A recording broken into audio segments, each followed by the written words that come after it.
Fraudes millonarios, robos imposibles, estafas que parecen ficción, pero fueron reales. En cada episodio de What a Fraud, desenterramos las historias más ingeniosas y a veces absurdas del mundo del crimen financiero. Prepárate para conocer cómo la ambición, la codicia y la mentira han movido fortunas y destruido imperios. Esto es What a Fraud.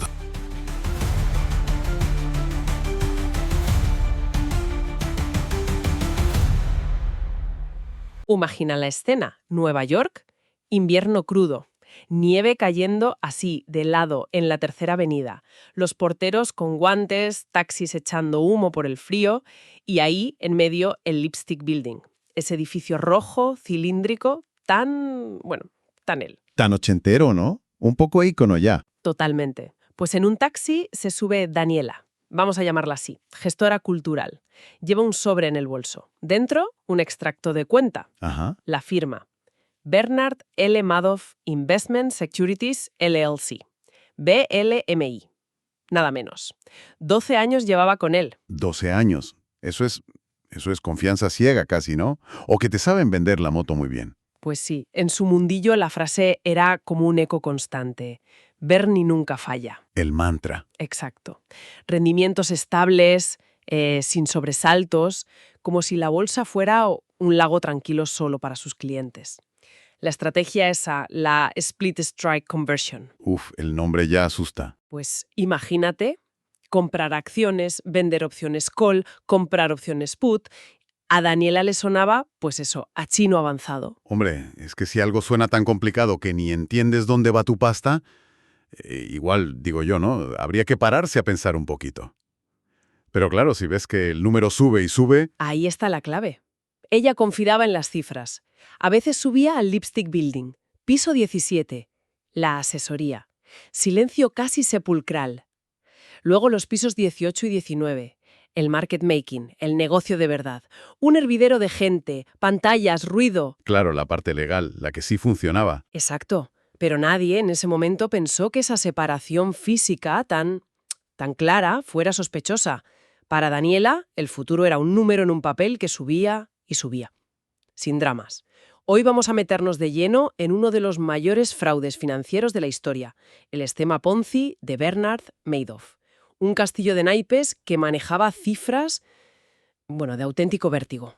De vértigo. Es que se llegó a hablar de 65.000 millones de dólares en los extractos que mandaba. Una barbaridad. Tremendo.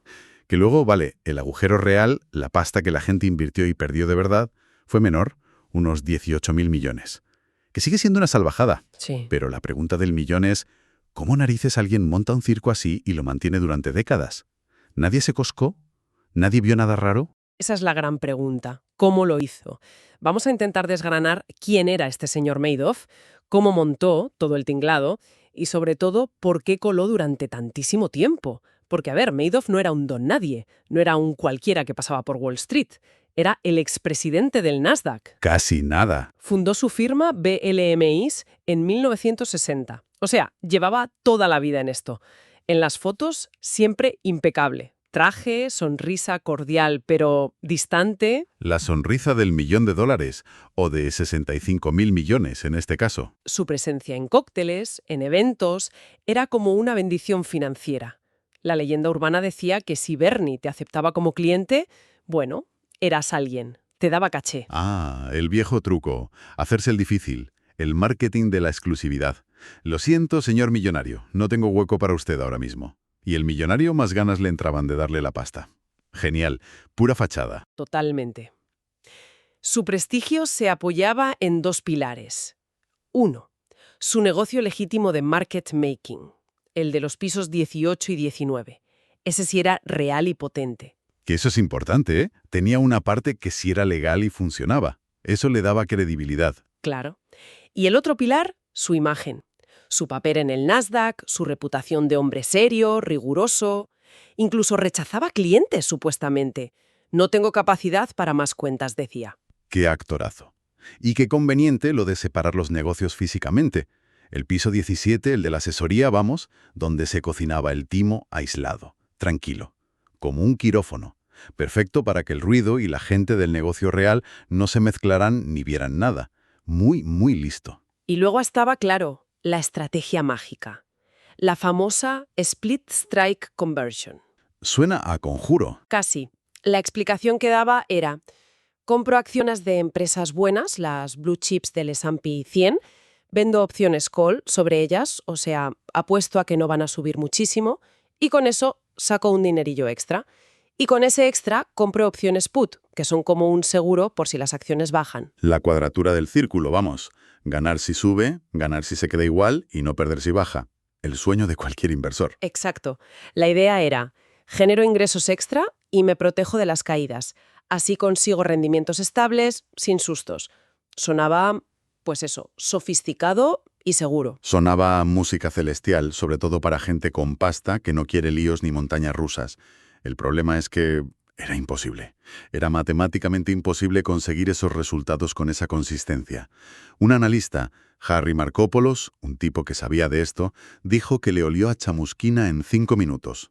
5. ¿En serio? ¿Tan rápido? Sí, sí. Y señaló algo brutal. Madoff, en 14 años, solo había reportado pérdidas en 7 meses. 7. Y pérdidas mínimas, ridículas. Eso es como decir que un bateador de béisbol tiene un promedio de bateo de .966 durante 14 temporadas. Venga ya. Imposible. O sea, estadísticamente era una anomalía total. Totalmente antinatural. Los análisis que se hicieron después lo confirmaron. Esos rendimientos no cuadraban con las comisiones, con los spreads del mercado real. Y ojo, para hacer las operaciones que Madoff decía que hacía con el volumen de opciones que supuestamente movía, habría dejado una huella en el mercado como la de un elefante en una cacharrería. Y Y que no había rastro. Cero. Nada. Era todo humo. O mejor dicho, papel. Papel impreso en el piso 17. entonces, si la estrategia era un cuento chino, ¿de dónde salía el dinero para pagar a los inversores? Pues de donde sale siempre en estos timos. Un esquema Ponzi de manual. El dinero de los nuevos inversores se usaba para pagar los supuestos beneficios de los inversores antiguos. No se invertía ni un euro de verdad, simple como el mecanismo de un botijo. Pero Bernie lo vistió de alta costura financiera. Lo sofisticó, ¿no? Lo convirtió en una obra maestra del engaño. Una ingeniería del espejismo, leí por ahí. Y se basó en varios pilares clave. Primero, afinidad y exclusividad. Esto es fundamental. No vendía solo números, vendía pertenencia. Sentirse parte de un club selecto. Exacto. El boca a boca era crucial, pero solo en círculos muy cerrados. Clubes de campo pijos, sinagogas influyentes, fundaciones benéficas especialmente judías, donde él tenía muchos contactos, colegios profesionales. Te susurraban su nombre como si fuera el secreto de la Coca-Cola. Si Madoff te aceptaba, Sí, era una validación social. te sentías especial. Y ojo al dato con las fundaciones benéficas. Por ley, en EUU solo necesitan retirar un 5% de su capital al año para mantener su estatus. Esto a Madoff le venía de perlas. Significaba que el grueso del capital se quedaba ahí, quieto, durante mucho tiempo. Un chollo para alargar la vida de la pirámide. Claro, menos gente pidiendo reembolsos grandes, más tiempo para que el chiringuito siguiera funcionando. Muy astuto. Segundo pilar. Los feeder funds. Las autopistas del dinero hacia Madoff. Fondos de inversión, como Fairfield Greenwich, Tremont. Nombres que sonaban muy importantes. ¿Y qué hacían estos fondos? Captaban miles de millones de clientes ricos por todo el mundo. Ginebra, Luxemburgo, Madrid, las Islas Caimán, donde te imagines. Y todo ese dinero, ala, para Madoff. Le llevaban el combustible a la puerta de casa sin que él tuviera ni que buscarlos. Le hacían el trabajo comercial. Y encima, le daban una capa extra de legitimidad. Oye, si este fondo tan serio, con oficinas en Suiza, invierte en Madoff, será bueno, ¿no? Luego, claro, cuando todo estalló, el liquidador Irving Picard les metió unas demandas tremendas. Les acusaba básicamente de no haber hecho su trabajo de supervisión o, peor aún, de haber mirado para otro lado. Una red de comerciales de lujo que igual no sabían o no querían saber lo que estaban vendiendo realmente. Tercer elemento clave. La fábrica de papel. El famoso piso 17. Ahí estaba el corazón del engaño. Un equipo pequeño pero muy leal. Frank Di Pascali, su mano derecha, el director de operaciones de la parte chunga. Annette Bongiorno, Joan Krupi, que manejaban cuentas importantes. Y dos programadores, Jerome Oara y George Pérez. ¿Y qué hacían exactamente? Pues usaban tecnología que ya era vieja entonces, ¿eh? Servidores AS400, un sistema llamado House OS, vamos, tecnología de la época de los dinosaurios informáticos. Y con eso fabricaban la realidad. Generaban extractos de cuenta falsos, confirmaciones de operaciones de compraventa que nunca habían ocurrido, listados de acciones que Madoff supuestamente tenía, pero que eran inventados, todo con una apariencia perfecta, impecable. Imprimían dinero. Bueno, imprimían papeles que parecían dinero. Exacto. Imprimían la ilusión. La SEC, la Comisión de Valores de EU, acusó a los programadores de haber ayudado a mantener esta farsa durante más de 15 años. Flipante. ¿Tecnología obsoleta? Para una estafa ultramoderna en cuanto a escala. ¡Qué paradoja! Y cuarto, y para mí esto es de traca, la auditoría fantasma. La empresa que en teoría auditaba las cuentas de la división de asesoría de Madoff se llamaba Freeling and Horowitz. ¿Y qué pasaba con ellos? Que era una broma, imagínate, un negocio que manejaba miles y miles de millones de dólares, auditado por un despachito con 3 empleados en un polígono industrial de un suburbio de Nueva York. 3 personas. Una de ellas, el propio Friedeling, que ya estaba medio jubilado. No me digas. ¿Cómo te lo cuento? Era una señal de alarma del tamaño de una catedral. Era como poner a un vigilante de seguridad de centro comercial a custodiar Fort Knox. La SEC, lógicamente, acabó acusándoles de fraude por firmar auditorías de cuentas que ni siquiera habían mirado. Una auditoría de palo para un timo de acero. Increíble. Y no nos olvidemos de Daniel Von Ventre, que era el director de operaciones de toda la firma Madoff, la legal y la ilegal, y que también acabó pringando por ayudar a maquillar las cuentas generales de la empresa para ocultar el agujero. Es que, contado así, parece mentira que nadie atara cabos antes. Pero lo más fuerte de todo es que hubo avisos. Hubo gente que dio la voz de alarma. Claro que los hubo. El que ya hemos mencionado, Harry Markopoulos, el analista de Boston, empezó a dar la brasa a la SEC, la Comisión de Valores, ya en 1999. En el 99, casi 10 años antes de que todo petara. Exacto. Y en 2005 les mandó un informe súper detallado, con un título que era, vamos, blanco y en botella. El fondo de cobertura más grande del mundo es un fraude. Les dio como 30 banderas rojas, 30 señales de que aquello no podía ser legal. Los retornos imposibles, la falta de transparencia, la auditoría de chiste. Y siguió insistiendo hasta 2007. Y la SEC. La SEC mirando para Cuenca. ¿Te lo puedes creer? Abrieron como 5 investigaciones superficiales entre 1992 y 2008. 5. Pero ninguna llegó al fondo del asunto. El propio informe interno que hizo la SEC después del escándalo fue demoledor. Hablaba de incompetencia, de falta de experiencia de los investigadores, de que se habían tragado la reputación de Madoff sin hacer comprobaciones básicas. Vamos, una chapuza monumental. Se fiaron del nombre, del prestigio. Claro, la burocracia, la fe ciega en el estatus, el ¿cómo va a ser un timo si este tío ha sido presidente del Nasdaq? Pues toma, timo. Un cóctel perfecto para que el desastre se fuera gestando. Hasta que la música paró de golpe. Otoño de 2008. Cae Lehman Brothers, empieza la gran crisis financiera mundial. Y de repente una palabra se puso de moda.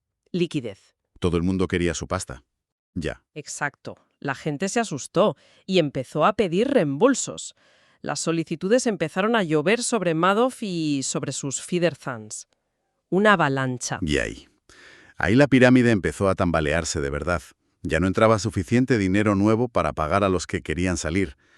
La cronología de esos últimos días es de infarto. Cuéntala. Noviembre de 2008. Mientras el S&P 500, el índice de referencia, se había desplomado casi un 40% en el año, Madoff reporta ganancias en noviembre del 5,6%. Era ya cantar demasiado. ¿Desafiando la gravedad financiera? Totalmente. Diciembre de 2008. Las peticiones de retirada de dinero se disparan. Se habla de unos 7.000 millones de dólares solicitados. Madoff apenas tenía unos cientos de millones líquidos en el banco. El grifo se secaba. La caja estaba vacía. El 3 de diciembre, Madoff se lo confiesa a su mano derecha, a Di Pascali. Le dice algo así como: se acabó, no tengo más dinero. Imagínate la cara de Di Pascali. El principio del fin, confesado internamente. Y llega el 10 de diciembre. Ojo al dato. Es la fiesta de Navidad de la empresa. y Madoff reparte bonus millonarios como si nada. Después de la fiesta, sus hijos, Mark y Andrew, que trabajaban en la parte legal del negocio, la de los pisos 18 y 19, y que estaban mosqueados por tanta petición de retirada de dinero, le confrontan. Le piden explicaciones. Se olían algo raro. Algo muy raro. Esa misma noche, en el lujoso ático de Madoff en Manhattan, Bernie se derrumba. Se lo confiesa todo a sus hijos y a su mujer, Ruth. Les dice: todo es mentira. Todo es un gran esquema Ponzi. ¡Qué momento! La confesión en familia. Debió ser tremendo. ¡Feliz Navidad! Al día siguiente, el 11 de diciembre, los hijos hacen lo correcto. Van a un abogado y este alerta inmediatamente a las autoridades federales. El FBI se presenta en la puerta del ático, Madoff es arrestado. Y ahí se acaba la historia. Bueno, la historia del engaño. Su frase a los agentes del FBI, según consta en la denuncia, lo resume todo. Dijo: no hay una explicación inocente. Punto final. Se acabó la función. El telón cayó de golpe. Y a partir de ahí, la justicia actuó rápido, ¿no? Relativamente rápido, sí. El 12 de marzo de 2009, Madoff se declaró culpable de 11 cargos federales. Fraude de valores, blanqueo de capitales, perjurio, vamos, un catálogo completo. El 29 de junio, el juez Denny Chin le impuso la sentencia máxima, 150 años de prisión. En la sentencia lo llamó extraordinariamente malvado. Y murió en prisión, ¿verdad? Sí, murió en una prisión federal de Carolina del Norte en abril de 2021. Pero la historia tiene muchas más ramificaciones. Claro, los cómplices, las víctimas. Exacto. Sus colaboradores más cercanos, los del piso 17, Di Pascali, Bongiorno, Krupi, los programadores O'Hara y Pérez, el contable Bonventre, también fueron condenados, aunque apenas bastante menores que la de Madoff. Di Pascali colaboró con la fiscalía, pero murió antes de ser sentenciado. ¿Y el dinero? ¿Se pudo recuperar algo de todo ese desastre? Pues sí, y aquí viene una parte importante. Se ordenó la confiscación de bienes por valor de 170.000 millones. Una cifra más bien simbólica del tamaño del fraude en papel. Pero sí se confiscaron propiedades reales. El ático de Manhattan, mansiones en Palm Beach, en Montauk, en los Hamptons, yates, obras de arte, joyas. Todo eso se subastó. ¿Y su mujer, Ruth? Ruth Madoff llegó a un acuerdo con la fiscalía. Renunció a reclamar unos 80 millones de dólares de activos a cambio de poder quedarse con 2,5 millones. No fue acusada penalmente, pero bueno, sufrió el ostracismo social absoluto. Se convirtió en una paria.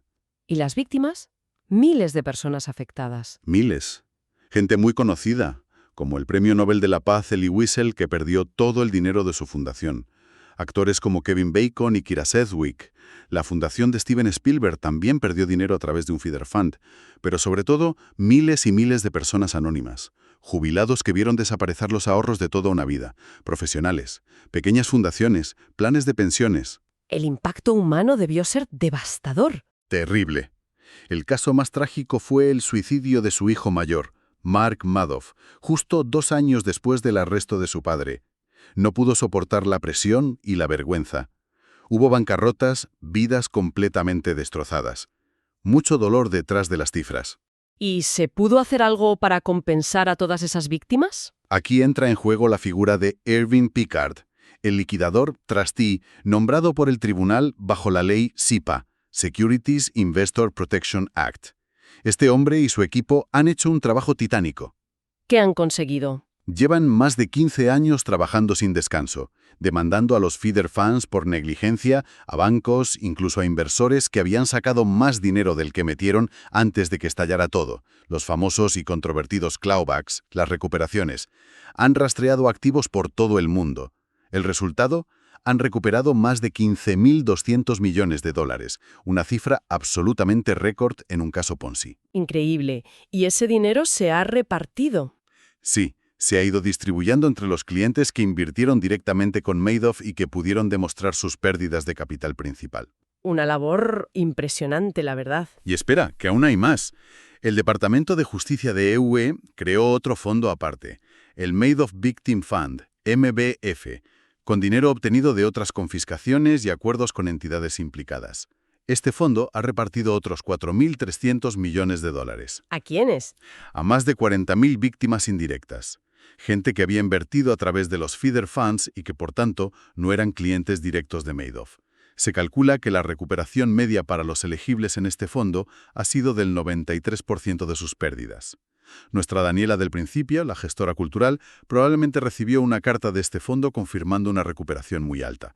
Es un esfuerzo de reparación financiera casi sin precedentes. Entonces, recapitulando un poco, ¿qué falló para que pasara algo así? ¿Qué lecciones podemos sacar? Fallaron muchas cosas en cadena. Por un lado, la propia psicología del inversor, ¿no? Esa seducción por la estabilidad, por la promesa de ganar dinero sin riesgo. Queremos creer que es posible, aunque en el fondo sepamos que no. Totalmente. El miedo a perder es muy fuerte. Y si alguien te promete rentabilidad segura, es tentador. Luego, el peso del prestigio. La reputación de Madoff actuó como un escudo impenetrable. Cegó a inversores, a reguladores, a periodistas. Sí, el argumento de autoridad. Si lo dice Madoff, será verdad, un clásico. Los controles, obviamente, fallaron estrepitosamente. La SEC no hizo su trabajo, la auditoría era una farsa. Una vergüenza, sí. Falta de recursos, de voluntad, de malicia. Para sospechar, ¿quién sabe? El poder de la afinidad. Esa confianza que se genera dentro de comunidades cerradas, de círculos exclusivos. Fue el pegamento que mantuvo unida a la red de Madoff. Somos un club selecto y nos fiamos entre nosotros. Muy peligroso cuando se mezcla con dinero. Y quizás también la tentación del atajo fácil, ¿no? De buscar recuperar rápido el dinero perdido en otras inversiones, sobre todo en tiempos de crisis. Sí, la desesperación o la avaricia pueden nublar el juicio. Y la lección para cualquiera que invierta, sea mucho o poco, creo que es clarísima. ¿Cuál dirías que es? Primero, desconfía siempre de lo que parece demasiado bueno para ser verdad, porque casi seguro que no lo es. Rentabilidades altísimas y constantes sin riesgo, eso no existe. Sentido común básico. Segundo, exige transparencia. Que te expliquen dónde va tu dinero, cómo funciona la inversión, hasta que lo entiendas de verdad. Si no te lo quieren explicar o usan jerga para que no te enteres, mala señal. Huye de la opacidad. Tercero, cuidado con la exclusividad sospechosa. Si te dicen, esto es solo para unos pocos elegidos, no se lo cuentes a nadie, alerta roja, huele a timo que tira para atrás. Verificar, verificar y verificar. Exacto. Comprueba la documentación, busca información independiente, pregunta a asesores externos. Y lo más importante de todo, diversifica leñe. No metas todos los huevos en la misma cesta, por muy dorada que parezca la cesta. Reparte tus inversiones. Confía, pero verifica, como decías antes. Siempre. Esa frase debería estar grabada a fuego para cualquier inversor. Al final, el caso Madoff no es solo la historia de un estafador brillante y malvado. Es también un espejo que refleja fallos enormes en el sistema. La regulación que no regula, las instituciones que miran para otro lado. Y nuestra propia psicología, claro. Esa vulnerabilidad que tenemos ante ciertas promesas, ante el deseo de seguridad o de pertenecer a un grupo. Detrás de las cifras mareantes, de los miles de millones, había personas, había sueños, proyectos de vida que se rompieron. Como nuestra Daniela del principio, que seguro que guardó aquel último extracto falso. No como un recordatorio del rencor, sino de la lección aprendida, ¿no? Exacto, como un recordatorio de que si alguien te promete un mar sin olas, tienes que sospechar. Porque igual no es mar lo que te están vendiendo. Y la pregunta que inevitablemente queda flotando en el aire es, ¿cuántos mini Madoffs podrían estar operando ahora mismo? Quizás sin tanto clamor, sin ático en Manhattan, sin salir en las revistas. Pero usando la misma fórmula. La misma mezcla tóxica. Aprovecharse de la confianza ciega, de la afinidad malentendida, de la falta de controles efectivos, de la pereza a la hora de verificar. ¿Se han tapado de verdad las grietas del sistema financiero o solo hemos puesto algunos parches? Una reflexión inquietante. Pues sí, porque la vigilancia, parece, tiene que ser constante y sobre todo tiene que ser crítica, escéptica, porque el próximo gran timo, venga de donde venga, seguro que intentará explotar las mismas debilidades humanas de siempre. Hay que andar con 1000 ojos, siempre. Y así termina otro episodio de What the Fraud, donde el crimen nunca fue tan ingenioso, ni tan absurdo. Si te gustó esta historia, compártela y síguenos en tu app de podcast favorita. Recuerda, si suena demasiado bueno para ser verdad, probablemente no lo sea. Nos escuchamos en el próximo Fraude.